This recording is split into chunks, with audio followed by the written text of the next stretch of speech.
শুধুমাত্র ব্যাটার হিসেবে সাকিবকে খেলাতে চায়নি বাংলাদেশ। ইন্ডিয়ার বিরুদ্ধে ডাকমারা মুশফিকুর রহিমের সবশেষ 12 ইনিংসে একটা 50।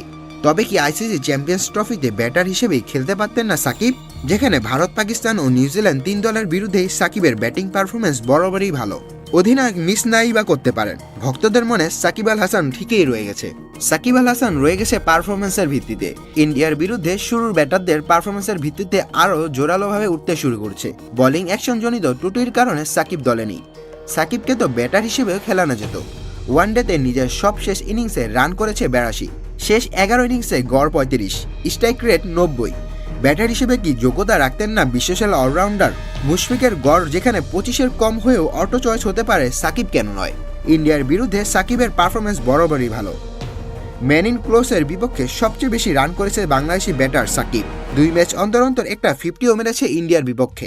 পাকিস্তানের বিপক্ষে বাংলাদেশের দ্বিতীয় সেরা। নিউজিল্যান্ডের বিপক্ষে নামটা 4-এ। গড়ের দিক দিয়ে সেরা 4-এর মধ্যে আছে 2-এ। স্ট্রাইক রেট সবার চেয়ে এগিয়ে। ভারত, পাকিস্তান, নিউজিল্যান্ড চ্যাম্পিয়ন ট্রফিতে যে 3 দল আছে তাদের বিপক্ষে সাকিবের পারফরমেন্স দারুণ। সম্মিলিত হিসেব করলে বাংলাদেশ দলের সেরা।